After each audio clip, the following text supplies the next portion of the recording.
Harusnya bersyukur kamu udah dapat bagian. Dasar tamak kamu ya. Baywan! Pak, ini kita lagi ngapain sih, Pak? Udah, kamu diem aja. Gak usah banyak tanya.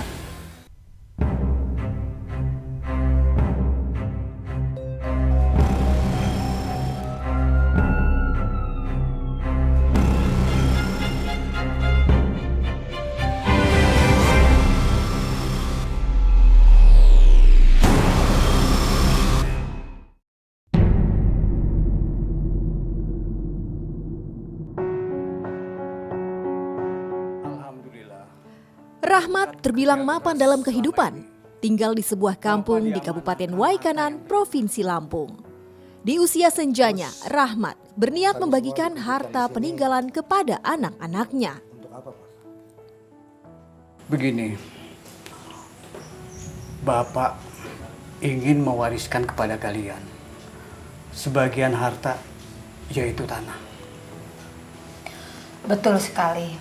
Tujuan Bapak kalian itu baik. Biar kalian semua punya modal untuk menjalani hidup di kemudian hari. Iya, Bu. Tapi Bapak apa udah mempersiapkan untuk aturan pembagiannya, Bu? Soal itu sudah Bapak persiapkan. Jadi, kalian punya bagian masing-masing. Dari pernikahan dengan istri pertamanya, Rahmat dikaruniai 2 orang putra, Ridwan dan Marwan. Lalu Rahmat menikah untuk kali kedua dengan Zainab. Dari hasil pernikahan memiliki 1 putra bernama Jamal. Ingat, satu pesan Bapak untuk kalian. Jangan kalian bertengkar karena warisan. Iya, Pak.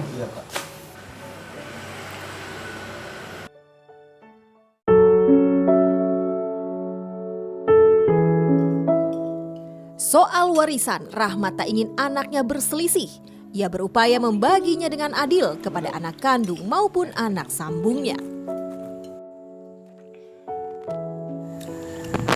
Pak, Bu. Untuk sementara waktu, saya mau pergi ke Palembang. Jadi, Ibu sama Bapak baik-baik ya di rumah. Nanti saya juga titip pesan sama Marwan. Iya, Pak, Bu. Jamal juga mau sekalian pamit. Mau pergi ke Riau. Karena di sana masih ada pekerjaan yang belum selesai. Baiklah, kalian juga jaga diri ya di rantau orang. Ingat pesan Bapak. Dengerin tuh omongan Bapak kalian. Iya, Bu. Kalian itu harus hati-hati di rantau orang ya. Iya, Pak, Bu. Iya, Pak. Kalau ada apa-apa, kabari kami berdua ya, Pak. Iya, Nak. Sudah, kalau gitu kita pamit ya. Ya. Siap, Pak. 2 anak Rahmat, Ridwan dan Jamal, memilih merantau untuk sementara waktu. Jamal ya. Hati-hati ya. Waalaikumsalam.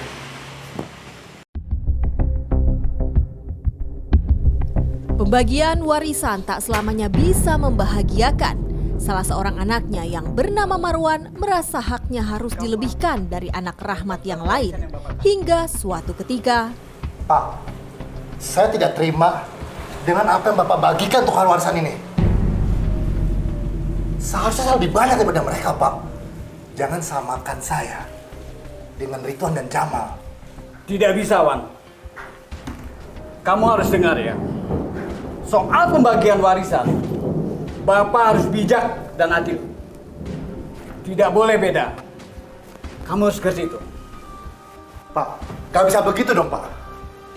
Bapak kan tahu, selama ini siapa yang ngurus semuanya? Aku, Pak. Aku.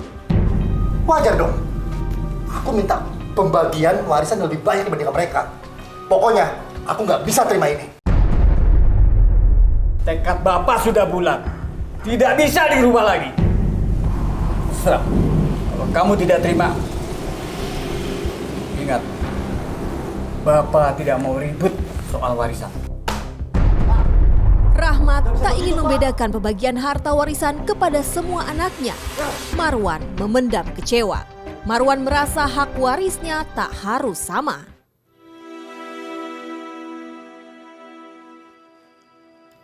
Selisih paham soal warisan antara Marwan dan Rahmat terdengar juga oleh warga. Si anak. Assalamualaikum. Waalaikumsalam, duduk Pak.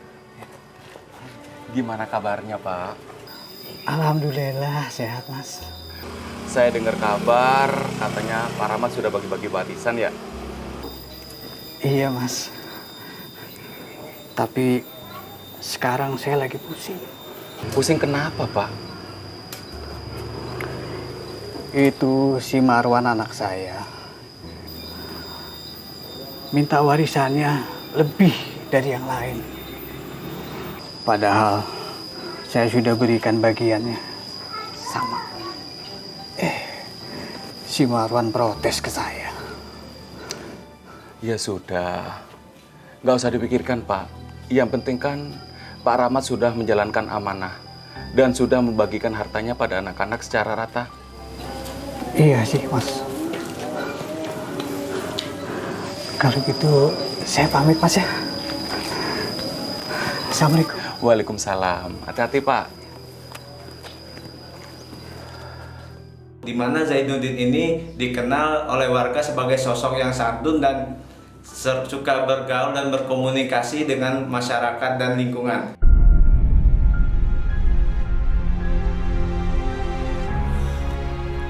Marwan berbeda dengan sikap anak-anak Rahman yang lain. Ia ingin menguasai semua harta warisan. Diam-diam, Marwan lalu menjual sebidang tanah milik bapaknya. Datang juga, Pak. Mas Marwan, apa kabar? Sehat, Pak. Ini tanahnya yang mau dijual. Oh, iya, Pak. Ini tanahnya yang saya ceritakan kemarin malam itu. Batasnya dari ujung pohon pisang sampai dengan belakang sana, Pak. Memang kenapa mau dijual tanahnya, Mas? Oh ya, saya disuruh jual tanah ini oleh bapak saya. Kebetulan kita lagi butuh uang untuk bayar hutang, Pak. Baiklah, surat-suratnya sudah lengkap. Oh, sudah. Silakan lihat, Pak. Marwan jual berbagai alasan, walau sesungguhnya Marwan hanya terpikat dengan uang yang banyak saja. Ya saya nggak terima lah, Pak. Kurang ajar kamu. Berani-beraninya kamu jual tanah. Keluar kamu. Keluar.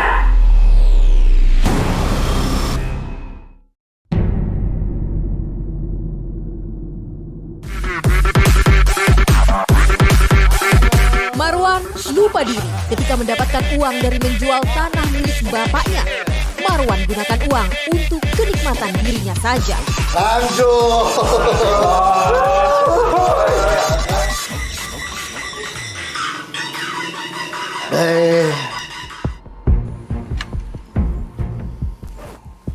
Tak sekali Marwan berbuat ulah.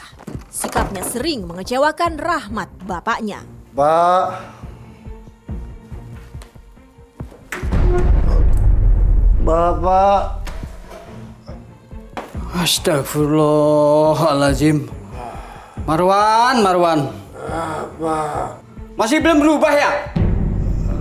Bapak berkali-kali bilang sama kamu, masih aja ngelakuin kayak gini. Marwan tak menanggapi Rahmat. Hatinya mati terhadap bapaknya sendiri. Beliau itu curhat perkara si pelaku ini tadi. Atau intinya anak itu susah diatur, susah dikendaliin sama orang tua.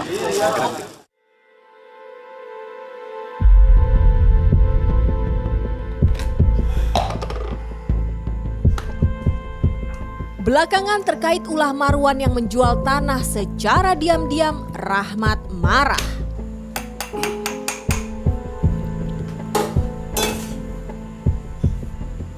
Marwan,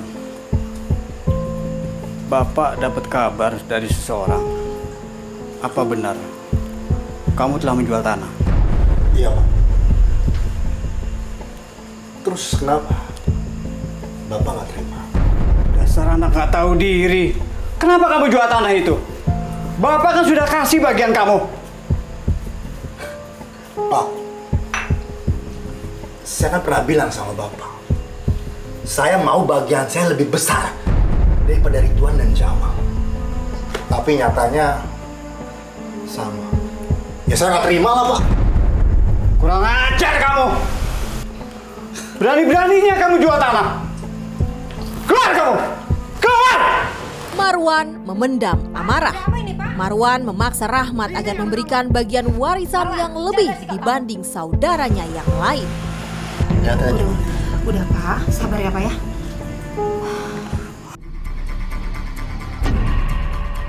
Malam itu, Rahmat, Zainab, dan cucunya yang berusia 6 tahun sudah tertidur lelap di dalam kamar. Sementara di ruang makan, Ridwan dan Marwan terlibat pertengkaran. Penyebabnya gara-gara Marwan menjual tanah milik bapaknya. Marwan, ternyata kamu benar ya? Kamu yang jualin tanah bapak? Tega kamu berbuat begitu ya? Kamu harusnya bersyukur, kamu udah dapat bagian. Dasar tamak kamu ya. Kakak adik tak bisa lagi menahan amarah. Jangan pernah ngomong saya tamak. Kamu lawan. Kurang ajar. Marwan semakin kalap. Tak ada lagi akal. Diambilnya kampak dan Ridwan terpojok. Kebiadaban Marwan tak berhenti. Rasain. Marwan!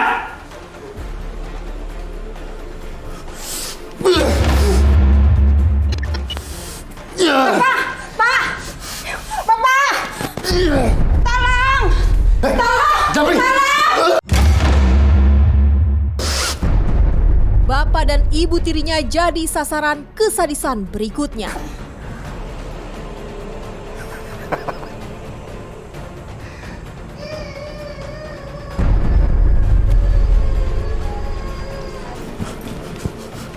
Malam kelam, hingga sang ponakan pun tak luput dari kebiadabannya.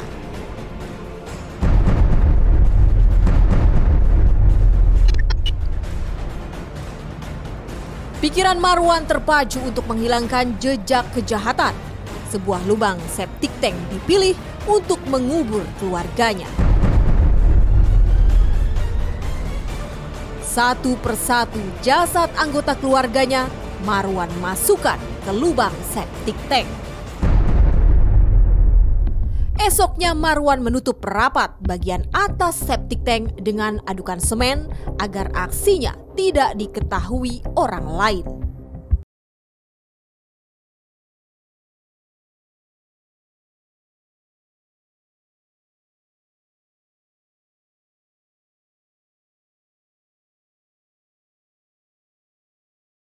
Tega membunuh keluarga demi warisan semata.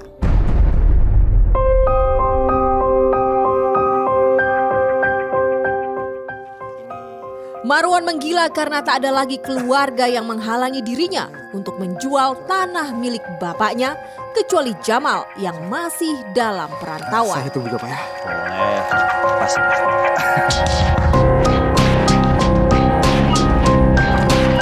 Oke, deal. Sepakat Pak.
Keberadaan Jamal ancaman buat Marwan. Ia atur rencana busuk untuk Jamal. Pak, ini kita lagi ngapain sih, Pak? Udah, kamu diem aja. Nggak usah banyak tanya. Ikutin kata Bapak. Marwan mengajak Denny anak kandungnya untuk tuntaskan aksi. Diem. Jamal sendiri di rumah, sementara Marwan dan Denny merapat sembunyi-sembunyi. Lalu inilah yang terjadi. Marwan dan anaknya berbuat sadis. Ia habisi Jamal yang sedang tertidur lelap.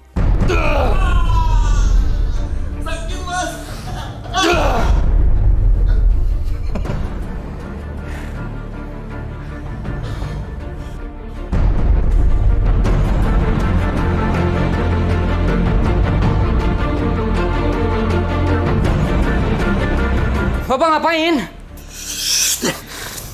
Kamu nggak usah banyak bicara. Ikutin semua perintah Bapak. Terlintas memasukkan jasad Jamal ke lubang septic tank bersama 4 keluarganya yang telah ia kubur terlebih dulu. Namun urung, coran septic tank sudah mengeras.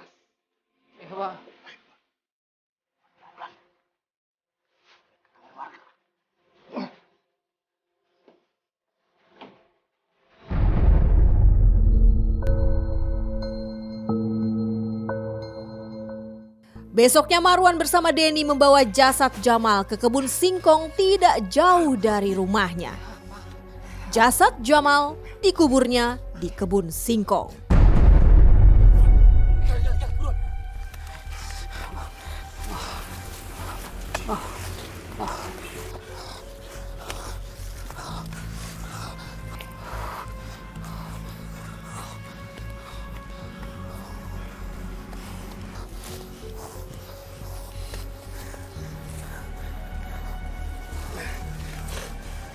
Sungguh keji, 5 nyawa melayang di tangan Marwan. Bulan berlalu, warga mulai curiga. Dengan keberadaan Rahmat sekeluarga, hanya ada Marwan yang bisa mereka tanya. Oh iya mas, saya sudah lama loh nggak lihat orang tua sampean. Dan juga keluarga yang lain. Memangnya mereka pergi kemana mas?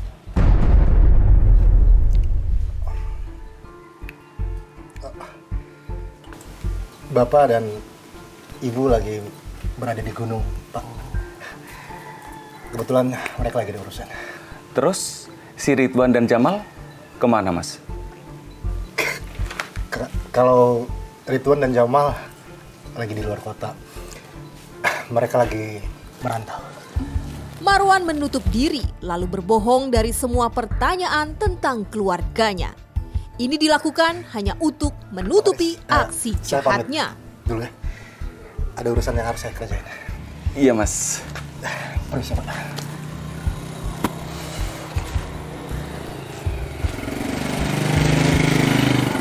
Sepertinya ada yang beres.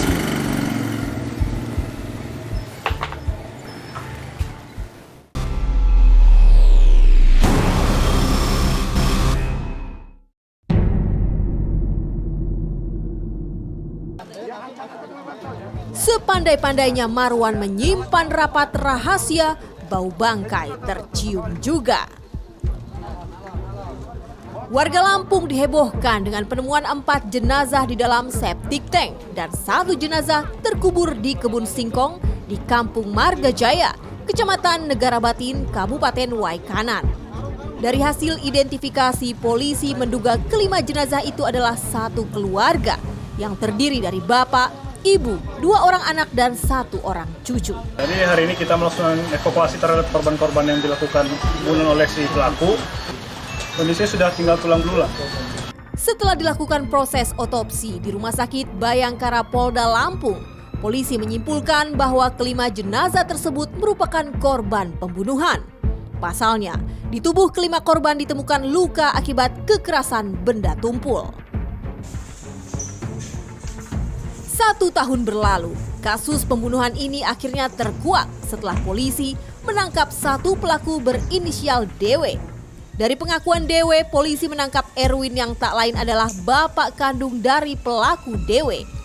Setelah dilakukan serangkaian pemeriksaan, polisi akhirnya menetapkan Erwin dan DW sebagai tersangka.